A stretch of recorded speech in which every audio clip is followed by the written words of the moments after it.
So congratulations, you made it.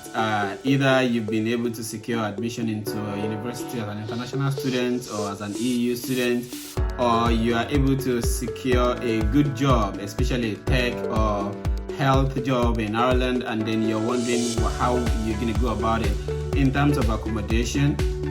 In this video, I'm going to explain to you how you can go about it.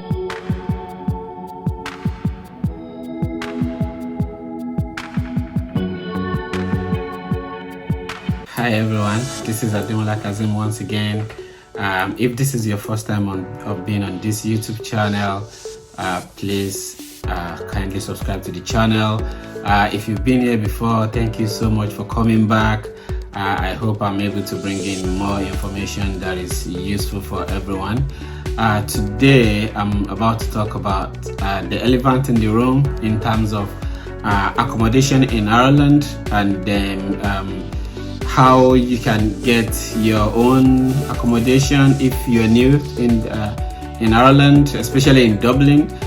It's applicable to every other city in the country, but where there are more and more problems in terms of accommodation is mostly Dublin. So as a result, I might be mentioning Dublin instead of the whole country. So yeah, let's get into it.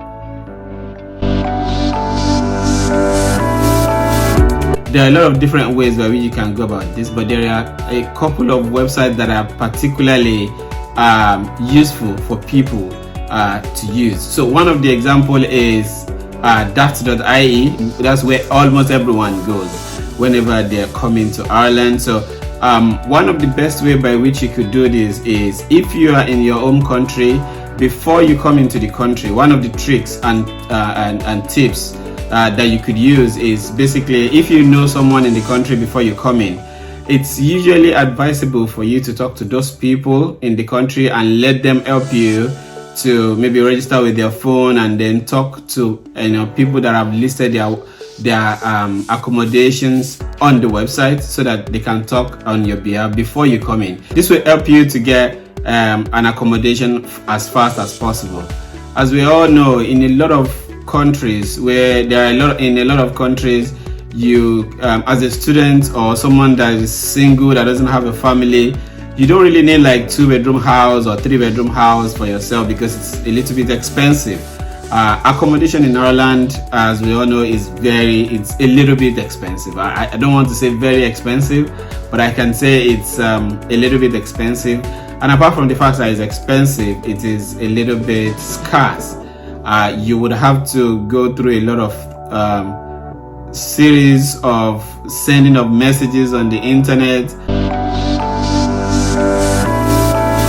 For a very long time now, it has always been a problem in trying to get an accommodation in Ireland, but recently it's actually worse. And one of the reasons why this is because of the fact that there are a lot of people coming in. So there are a lot of immigrants coming in, whether because of jobs, they got a job directly from their country, or they actually got admission into university here, and then they need to move in. So as a result, there are more people. And then unfortunately, recently, because of the war going on in Ukraine, Ireland is one of those great countries around the world that actually helps people move in. Like, when you're running away from war, especially from Ukraine, for instance, they take in a lot of people as an asylum, and then they help them settle in. So as a result, it actually stretches the already established problem that the country has, which is accommodation.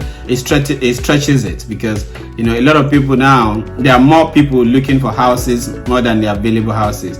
Like I said in one of my YouTube videos, the country, the government is trying as much as possible to build more housing, whether for council housing or for people who actually have money that want to buy their houses. But at the same time, as much as the country is trying to get more houses, it's still not enough. So at the moment, it's one of the crises that are happening at the moment. So we are hoping that hopefully very soon everything will be okay. So back to getting an accommodation. you can actually go to Daft.ie, register there. One of the criteria that you need to check before you get an accommodation is, one of it is trying to get an accommodation that is not very far away from your university if you are a student.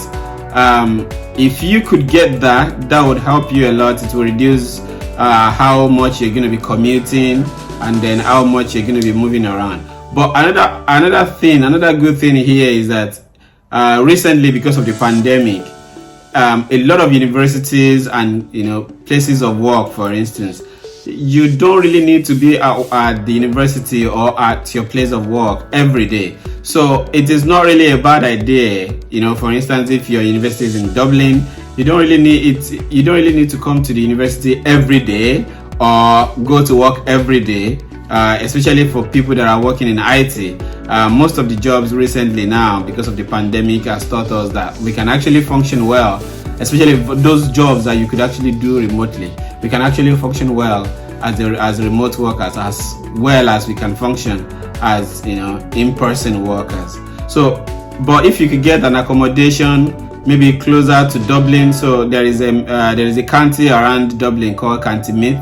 There are a couple of counties around that are not too far away, and if your university, maybe for instance, they let you come in maybe once or twice a week, that is not a bad idea to get a house in County Meath and then commute there whenever you need to go to the city. You're actually saving a lot of things. You're saving money, you're saving time, and then you get to enjoy the country as a whole, because there are less noises in the countryside than in the city. And if you don't mind too, there is another thing that you could do. You could actually share a room in the city with some people, because let's say for instance the room is 1,000 euros.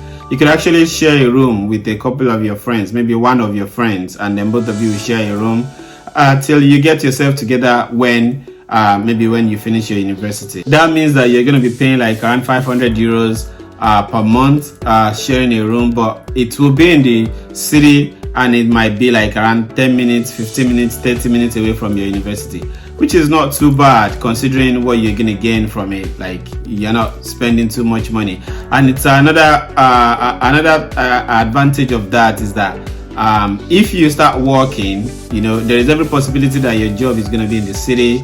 In some cases, some people, their jobs in the city, some people, they are not. But it just depends on the situation of things that you're gonna make a decision on. Every single time that you get a house on Daft, what you should do is check the distance between that place and your house. That way you'll be able to know, is the amount of money that I'm spending, is it justified or not? So do that first. Do the calculation between your house, like put it on Google Map, the distance between your university and where you're gonna be living.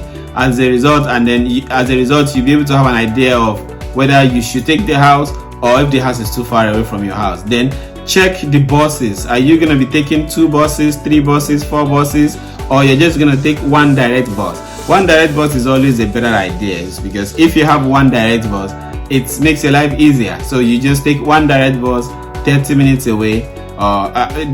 Both of these things that I'm trying to explain have pros and cons. For instance, if you're staying outside Dublin and you're schooling in Dublin, for instance, in that kind of a case, the advantage in that one is that you're paying less amount of money for a very nice house, and then since you're not going to be going to the city all the time, depending on your situation, you're better off staying outside Dublin. But if you're going to be staying if you're going to be going to classes or going to your place of work every day, it's probably a better idea to stay in the city to reduce the commute if you want. Another way by which you can get the house in Dublin or in Ireland in general is through a website called Hostingpower. So this is a little bit different in the sense that it is being managed by some company. So basically, they are nice houses, but they have a lot of some disadvantages and some advantages. One of the disadvantages is that you are not allowed to bring visitors. It's strictly you. If you are a student, since you don't really have a lot of friends anyways, it only makes sense that you don't bring people in until the meantime. For the meantime, you can, read your books, go to your classes, and be done with it. And then while you are there, you can start looking for another house. But at least you know that, you're not homeless in the meantime. And then there is still another thing. You have to pay some non-refundable amount of money to the Hostingpower before they take you to the house. So before, it used to be like less competitive, but these days they might even not give you too. Another way by which you can get an accommodation is if you know someone. So one thing that people usually do is before they come, they probably know 1 or 2 people in the country who can host them for a couple of days before they actually settle. So some people stay in somebody's house for like a week or 2 weeks or 3 weeks while they actively search for accommodation. Some people even have cousins, uncles, aunties who can actually host them for the rest of their academic session. So in that kind of a case, then you have less problem. But if you don't have and then you don't have anybody that can host you, one thing that you could actually do is do Airbnb for the meantime. Maybe rent Airbnb for like 2 weeks and then actively start searching for housing. If you have a couple of friends that you guys can get a house together, one way that you can do it is you can actually, instead of going to share on Daft or rent.ie, make sure that you go on rent. So you can actually rent the whole building, and all of you, maybe 2 or 3 of you, can actually share the house. Another thing that you could actually do again is if you get a university accommodation. That one is actually more expensive, but at least you know that at the end of the day you are able to get somewhere. An advantage of that one is that you don't have to travel within the university. You just live in your hostel to your class and then back. So another thing that you could do is when you eventually get your accommodation, people these days buy a scooter, the e-scooter. If it is not very far away from the university, you can actually get a scooter and then move around in scooter within the city, instead of you to be worried about transportation. So you don't have to take buses too much, because sometimes buses take a long time to get to where they're going because of the fact that they have to drop people in different places. Thank you so much for watching this video. I hope I'm able to provide some of the information that you needed in terms of accommodation. If there is anything that you needed me to explain, you can just put it in the comment below and I will answer them as soon as possible.